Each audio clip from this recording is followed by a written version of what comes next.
એટલે સવારે ઉઠ્યા પછી કાંઈ નાખવાનું નથી. પછી તમને આ જે કીધું પાલક લીંબુ આમળાનો આપણે ગ્રીન જ્યુસ સરસ મજાનો બનાવી અને પેટ ભરીને પીવાનું છે ધીમે ધીમે. અને ત્યાર પછી યાદ રાખજે એના બધું મને લખાઈ દો. પહેલા તમારે માનસિક રીતે યાદ રાખવાનું છે. હવે આવું સરસ મજાનો જ્યુસ પીને કેટલા જણા ઘરમાં છો? અમે છે નાના મોટા 8 જણા. 8 જણા છે. શરૂઆત તમારા દંપતીમાં કરવાની છે. એટલે મેં કીધું ને 7 ફેરા કર્યા છે તો એકબીજાના સુખ દુઃખમાં ઊભું રહેવાનું. તમારી પાસે કાંઈ રોગ હશે તો વયા જશે અને નહીં હોય તો નહીં થાય. હવે પછી રોગ અસાધ્ય રોગ આપણી પાસે મારી પાસે 100 વર્ષ સુધી અસાધ્ય રોગ નહીં આવે. કેવા રોગ બેન? અસાધ્ય, જેને આપણે એનો કોઈ સાધ્ય નથી, એનો કોઈ રસ્તો જ નથી. ગમે એમ કરવા છતાં અને શરીરમાંથી પ્રાણ નીકળી જાય ત્યાં સુધી રોગ તમારો છૂટક્યો ન પડે એવો રોગ અમારી પાસે નહીં આવે. તો આનાથી બીજું તમારે શું જોવે આ દુનિયામાં? તમારું માનસિક રીતે તમને એમ લાગે કે મારી પાસે 100 વર્ષ રોગ નહીં આવે, એ રીતે હું ભોજન કરીશ, એ સંસ્કૃતિ આપણી ભારતીય પ્રમાણે હું ચાલીશ, તમારી પાસે રોગ નહીં આવે તો જીવવાની મજા છે, એક આપણને આનંદ છે. અને આની સિવાય આપણે બીજું કંઈ જોતું નથી દુનિયામાં. તમે રોડપતિ હોય કરોડપતિ હોય, તમારે કાંઈ હું છે હું નથી એની હારે આપણને કાંઈ લેવા દેવા નથી. મારે તમારી પાસે કરોડો રૂપિયાની મિલકત છે પણ તમને એક અસાધ્ય રોગ બેસી ગયો, મારે સુગર ખાલી, તો તમને જીવવાની મજા આવવા દેશે નહીં. એટલે રોગ ન આવે એનું હવેથી આપણે ખ્યાલ રાખવાનો છે. એટલે સવારે ઉપવાસ કર્યા પછી ગ્રીન જ્યુસ પીવાનો છે. 12 1 વાગ્યા તમે 2 વાગ્યા સુધી 3 વાગ્યા સુધી જેટલું ખેંચાય એટલું ખેંચવાનું. પછી જ્યારે ભૂખ લાગે ત્યારે જ નાખવાનું. ભૂખ વગરનું ભોજન, તરસ વગરનું પાણી શરીર માટે ઝેર સમાન છે. જ્યારે ભૂખ લાગે કકડીને ત્યારે નાખવાનું. અને એમાં કોઈ લિમિટ નથી. 2 ગ્લાસ 5 ગ્લાસ 10 ગ્લાસ 8 ગ્લાસ જેટલું ભૂખ લાગે પીવાનું. બહુ ભૂખ લાગે તો બહુ પીવાનું, કારણ કે જેટલું પીશો એટલું વધારે સાફ થશે. આપણે એવી વસ્તુ નાખીએ છીએ કે હવે એવો ખોરાક નાખીએ કે આપણું શરીરનું સફાઈ કરે. એટલે આ રીતે આપણે ભોજન લેવાનું છે. પછી માનો 2 વાગે 3 વાગે ભૂખ લાગે તો કોઈ પણ જાતનું ફ્રૂટ ખાઈ શકીએ. Seasonal regional original. માનો અત્યારે કલિંગર છે તો 20 રૂપિયા 15 રૂપિયા કિલો મળે. તમે લઈને બેસી ગયા 2-4 ખાઈ લે એટલે પેટમાં સંતોષ થઈ ગયો. મૂળ આપણે ભૂખ્યા રહીને કાઢવાનું છે પણ છતાં આપણને થોડો ટેકો મળતો હોય. મારા પાસે 6 વાગે 7 વાગે કાંઈક પછી ભૂખ લાગી તો કાંઈ સલાડ માનો ગાજર કાકડું ટમેટો કાંઈક પીડ્યું છે આપણે ખાઈ લીધું એટલે આપણે ટેકો થઈ ગયો. રાત્રે એક ટાઈમ જમી લેવાનું છે. રાત્રે એક ટાઈમ જમવામાં જુવાર, બાજરી, નાગલી, મકાઈ, રાગી અને કોઈ પણ જાતનો રોટલો કે જે અનાજ છે આપણા શરીરમાં કાંઈ ચીપકતું નથી અને પાચનમાં હળવું છે એવી નાગલી પણ છે. જનરલ આપણે જુવાર બાજરી ખાતા હોય, જુવાર બાજરી એમાં વ્હાઈટ મકાઈ તમે નાખશો તો પણ સારી પડશે. બાજરી જુવાર અને વ્હાઈટ મકાઈ અમારે બનાવે બહુ સરસ હતું. પણ હવે આમાં નિયમ એક એવો છે કે 90 દિવસ સુધી રસોડામાં રાંધ્યા વગરનું ભોજન જો તમે કરશો તો તમારું શરીર આખું શુદ્ધ થઈ જશે 90 દિવસ સુધી. પણ હવે એમાં આપણે ઓપ્શન એવું રાખશું કે એક દિવસ તમે તમને હેબિટ પડે પછી તમે એક દિવસ રાંધેલું ખાઓ, એક દિવસ પછી નેચર ખાઓ. આ રીતે કરતા કરતા આપણે શરીર સફાઈ થઈ જવી જોઈએ. બરાબર? હવે આ શરીર આ રીતે સફાઈ થશે. અને રાત્રે જે જમવાનું છે એમાં 80% આપણે શાક લેવાનું છે. શાકમાં જે વેલાવાળા શાક છે એ આપણે લેશું. વેલાવાળા શાકમાં તુરી આવે, ગલકા આવે, દૂધી આવે, કારેલી આવે, જો ટૂંકમાં બેનોને વધારે વેલાવાળા શાક પાચન થવામાં સારા પડે. એટલે આ રીતે આપણે વેલાવાળા શાક લેવાના છે. અને 20% આપણે અનાજ લેવાનું છે. એમાં જુવાર, બાજરીમાં આ રોટલા સિવાય બીજું કોઈ વસ્તુ મોઢામાં નાખવાની નહીં, કારણ કે આપણે બિલકુલ બધું જ બંધ. આ તમને જે કીધું એ સિવાય રોટલો અને શાક ખાઈ શાક ને રોટલો પેટ ભરીને ખાઈ લેવાનું. શાક તાજું લેવાનું છે, છાશ દૂધ ખાઈ બધી વસ્તુ બંધ. બરાબર છે? હવે આપણે 5 આ આપણું ખાવા પીવાનું આખું શેડ્યુલ થઈ ગયું. અને એનાથી તમારે વધારે જો સફાઈ કરવી હોય તો આપણી પાસે એક એનિમાનો પોટ આવશે. આ પોટ જે છે એ પેટની અંદર માનો સામાન્ય રીતે આપણે અઠવાડિયું બ્રશ ને ઘસી તો કેવું લાગશે બેન? કહેશો ને કઈ સ્વાદ જ નહીં આવે મોઢામાં વાસ આવે, સ્વાદ નહીં આવે, બધું ખાધેલું ભરેલું હોય અંદર, એટલે આપણને ગમે નહીં. તમે 15 દિવસ નહીં નાવ તો શું થશે? વાસ આવે, આમ ગમે આખા શરીરમાં વાસ આવે, બેચેની લાગે, ક્યાંય ગમે નહીં. તમે 2 મહિના પાણીનું માટલું ન ધોવો તો કેવું થાય? માટલામાં દુર્ગંધ આવવા મળે, દિવાલો ચોંટવા મળે. તમને કેટલા વર્ષ થયા બેન? મારે 52 વર્ષ. 52 વર્ષ થયા. બરોબર. હવે 52 વર્ષથી આપણે અંદરની સફાઈ કરી ક્યારે આપણે અંદરની સફાઈ કરી નથી. હવે આપણે જે પ્યોરિટ જે આવે છે પાણીનું એમાં ફિલ્ટર, એ ફિલ્ટરમાં આપણે બધું જીઆઈડીસી નું પાણી આવતું હોય એટલે એને સફાઈ કરવામાં સારું પડે. પણ હવે જે કૂવામાંથી અથવા તો ડાળમાંથી જે ઓળું પાણી આવતું હોય તો એને ડબલ તાકાત પડે અને વેસ્ટ જાજુ થાય. એમ આપણા શરીરમાં આપણે જે ભોજન નાખ્યું છે એ આપણે બધું જેને કહીએ ને આપણે અકુદરતી બધું પાણી આપણે ડોળવાળું જેમ આપણે ફિલ્ટરમાં નાખીએ એમ આપણે આ બધું નાખ્યું છે અને 52 વર્ષ સુધી નાખ્યું. કેટલા વર્ષ? 52 વર્ષ સુધી. કે આપણી માતાનું દૂધ છોડ્યા પછી બીજી માતાનું દૂધ પાચન નથી થતું એવું આપણે વર્ષોથી નાખતા આવ્યા છે. અને ભગવાન અંદર બેઠો છે, એને ગરજ છે કે મારા દીકરાને મારે સરસ મજાનું જીવન આપી અને મારી સુધી પહોંચે. એટલે ભગવાનને આ જીવન ચલાવવું છે. કોને ચલાવવું છે? ગરજ કોને છે? ભગવાનને.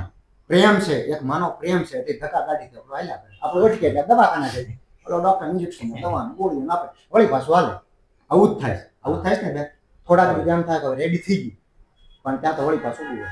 એટલે એનો અર્થ એવો હતો કે અંદરનો જે મળ છે તે જો આપણે સાફ થઈ જાય તો બધું રેડી થઈ જાય. અને એમાંનો પોટ આવે એટલે પેટનું અંદરથી જો સફાઈ કરવી તો લેટ્રિનના માર્ગમાં આપણે ચડાઈ ગયું એટલે પાણીથી આખું શરીર સાફ થઈ જશે. પાણીથી આખું શરીરની જે સફાઈ છે આપણે એટલે હવે આમાં સાદું નળનું પાણી ભરવાનું છે. લેટરમાં લગાડ્યા પછી આ તમારે ઝડપથી સાફ થાય.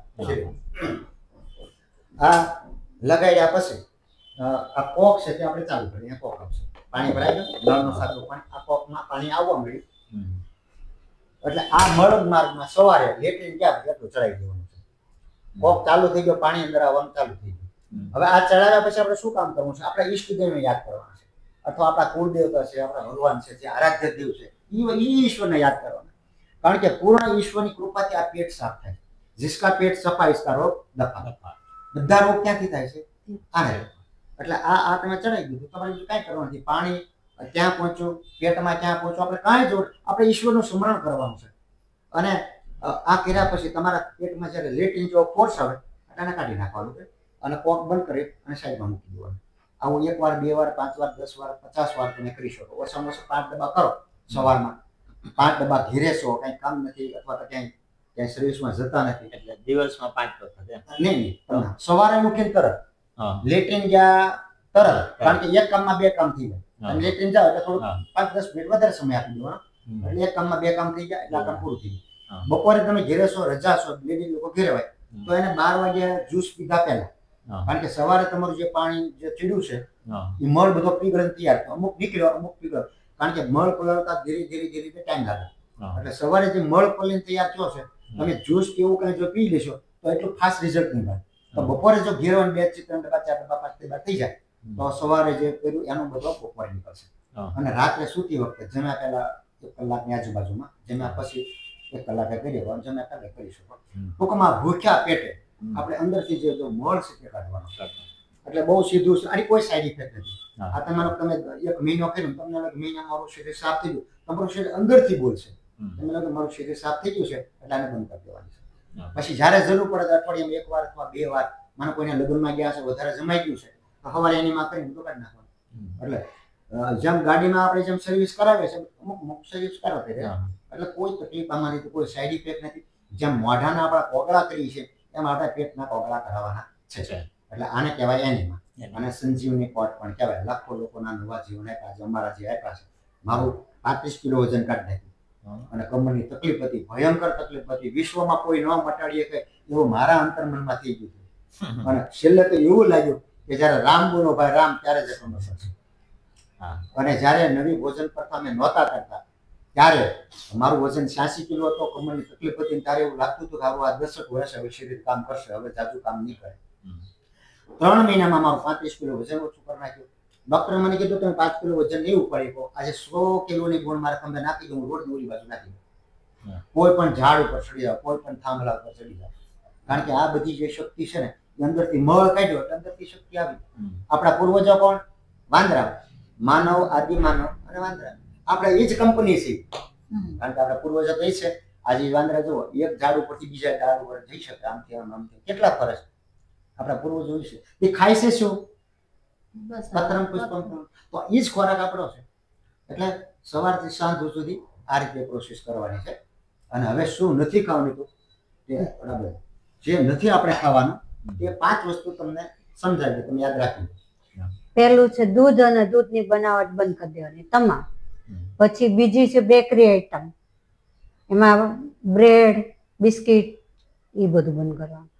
પછી ત્રીજી આઈટમ છે ખાંડ. ખાંડ હાવ બંધ કરી દેવાની ઘરમાં. ખાંડની જગ્યાએ ગોળ વાપરવાનું. પછી મીઠું, આપણે જે સફેદ મીઠું વાપરીએ ને એ બંધ કરી દેવાનું, એની બદલે સેંધા નમક વાપરવાનું, કાળું મીઠું. અને પાંચમું છે રિફાઇન્ડ તેલ, જે આપણે ડબલ ફિલ્ટરની ખાઈ છીએ એની બદલે આપણને ઘાણીનું મળી જાય, કાચી ઘાણી, તો એ વધારે સારું. એટલે આટલી વસ્તુ આપણે બંધ કરી દેવાની છે, પરેજી આ રાખવાની. ઓપ્શનમાં દૂધ. તો દૂધ આપણને તમે એમ કહો કે ભાઈ દૂધ ખાવાનું નહીં, તો ખાવું છે એમાં, તો આપણે નાળિયેરનું દૂધ બનાવીએ છીએ. નાળિયેરના દૂધની અંદર નાળિયેર એક લેવાનું, એને કટકા કરી તોડીને મિક્સરમાં ક્રશ કરવાનું, પાણી 1 ગ્લાસ નાખીને. પછી પાછું અમારી આગળ જાળી છે, જાળીથી ગાળી નાખવાનું. એવું 3 વાર તમે કરો ને એટલે એક નાળિયેરમાંથી 1 લીટર દૂધ બને. આ દૂધમાં તમારે જો ગળ્યું પીવું હોય તો ગોળ નાખવાનો, અને છાશ પીવી હોય તો લીંબુ અને સિંધવ મીઠું અને મરી પાવડર, આટલું તમે નાખો એટલે ટેસ્ટી છાશ બની જાય. એટલે ઈ છે. એટલે ફ્રૂટ સલાડ બને, પછી આ બાસુંદી બને, બધું બને દૂધમાંથી. એટલે આ નાળિયેરના દૂધ. હા, નાળિયેરનું દૂધ આપણે ખાવાનું હોય. રાત્રે તમે એમ કહો ભાઈ શાક રોટલો કોરો નથી ગળે, તો નાળિયેરના દૂધની તમે છાશ બનાવી નાખો અથવા દૂધ બનાવી નાખો તો તમને ભાવે. નાળિયેરનું બને, કાજુનું બને, બદામનું બને, સોયાબીનનું બને, મગફળીનું બને, આ બધા દૂધ બને. આ જે મગફળીનું ને સોયાબીનનું ને એ પલાળવું હોય ને, બનાવવું હોય તો એને પલાળવું પડે 4 કલાક, પછી દૂધ બનાવવાનું. આ એટલે દૂધની બદલે આ દૂધનો ઓપ્શન છે. અને ખાંડની જગ્યાએ ગોળ વાપરવાનો છે, મીઠાની જગ્યાએ સિંધવ મીઠું, અને ઘઉંની જગ્યાએ જુવાર બાજરો. આટલું આપણે ને બેકરીની આઈટમ બધી બંધ કરી દેવાની, એ તો ખાતા જ ન હોય. પણ અને તમે આ કાલ અને સવારે ઉઠીને 2-3 કલાકથી શરૂ કરો, પછી 5 કલાક સુધી લઈ જવાનું છે. આપણે શરૂઆતમાં આપણને ભૂખ લાગતી હોય તો જ્યારે ભૂખ લાગે ત્યારે ગ્રીન જ્યુસ તૈયાર કરીને રાખવાનું ફ્રીજમાં, જ્યારે ભૂખ લાગે એટલે પી લેવાનું, ધીમે ધીમે પીવાનું. એટલે શું છે, મોઢાની લાળ ભળે ને તો આપણી પાચન શક્તિ મજબૂત થાય. એટલે એ ગ્રીન જ્યુસ પીવાનું છે. બપોરે કોઈ બી ફ્રૂટ ખાઈ લેવાનું, કેળા છે, સફરજન છે, ચીકુ છે, દાડમ છે, તરાર છે. અને સાંજે ભૂખ લાગે તો સલાડ, 1 ટમેટાની પ્લેટ કરીને ખાઈ લ્યો તોય તે પેટ ભરાઈ જાય. કાકડીની પ્લેટ, એની હારે ગ્રીન ચટણી બનાવવાની, કોથમરી, મરચા, સિંગદાણા, આદુ, લીંબુ, ગોળ અને મીઠું, આ બધું નાખીને ગ્રીન ચટણી તમારા ટેસ્ટ પ્રમાણે બનાવી લેવાની. ચટણીમાં બોળીને ખાઈ લેવાનું, એટલે આપણું પેટ ભરાઈ જાય અને રોગ નીકળે, આપણને ખાધાનો સંતોષ થાય. એટલે ખાધા વગરનું જીવન કોઈનું હાલતું નથી. અનહમા પ્રેમ એમ આપણી કહેવત છે. પણ આપણે વાત બાકી રહી ગઈ કે આ મારા મિસિસને રસોડામાં જો લેટ થયું હોય તો એનું આવી બને આવો સ્વભાવનો ખાવાવાળો માણસ, અને આ બધું ખાઈ મારું 86 કિલો વજન થઈ ગયું, અને પેટ જો આમ બહાર નીકળ્યું એટલે પાછળને કરોડો રાખી આમ બેન્ડ થયું, અને એની હિસાબે કમરની તકલીફ વધારે મને થતી હતી. એટલે ડૉક્ટર લોકોએ કીધેલું કે તમારું વજન ઓછું થાય, પેટ જો સીધું થશે ને તો તમને એમાં ફાયદો થશે, પણ કાંઈ ખાધા વગર તો હાલે નહીં.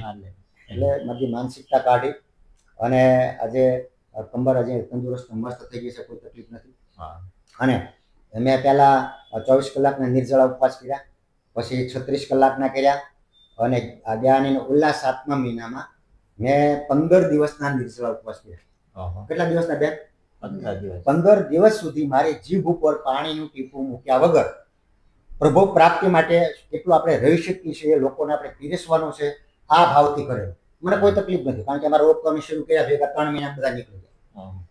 કારણ કે તમે નિષ્ઠાથી કરશો, પ્રભુ અંદર બેઠો છે, આ ભાવથી કરશો, સર્વસ્વ સાહમ હૃદય, આ ભાવથી જ્યારે તમે કામ હાથમાં લેશો, અથવા તો આપણે શરૂ કરતા પહેલા આપણા આરાધ્ય દેવને આપણે પ્રાર્થના કરી અને શરૂ કરવાની કે ભગવાન માતાજી જે કંઈ મારી સાથે રહેજો, અને એ હું જે કાંઈ ખાવા પીવું છે જોતો રહેલો છે, આ ભાવથી જો કરશું તો આપણે બીજી કોઈ વસ્તુ મોઢામાં નાખશું નહીં.